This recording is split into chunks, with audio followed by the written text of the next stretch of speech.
কৃষ্ণ দে সকলোকে। যোৱাকালি গৈছিলোঁ মহাপাল নামলৈ আৰু মহাপাল নামলৈ গৈ ইমান যে ভাল লাগে মানে মই কৈ বুজাব নোৱাৰোঁ। প্ৰথমতে খালি আমি গেটৰ মুখতে সোমাবলৈ বৰ কষ্ট পালোঁ, কাৰণ ইমানেই ভিৰ, ইমানেই মানুহ, মানে সোমাবলৈ 10 মিনিট 15 মিনিটমান বেছি লাগি গৈছে গেটৰ মুখত মানে আমি পাৰ হ'বলৈ। ইমানেই মানুহ কি ক'ম আৰু মই।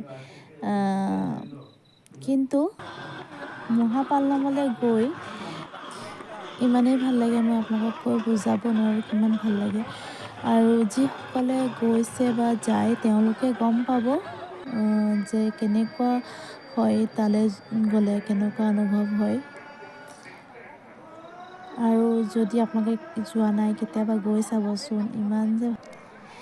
এয়াই এক ভাগৱতী সমাজৰ ভক্ত, যিসকল ভক্তই মহাপাল নাম ভাগ ইমান ধুনীয়াকৈ পালন কৰে আৰু ভগৱানৰ নামত ইমান আনন্দ ফূৰ্তি কৰে।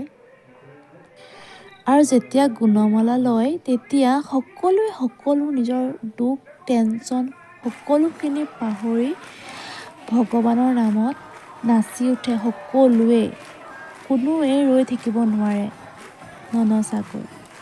মানে ইমানেই ভাল লগা এটা সময়।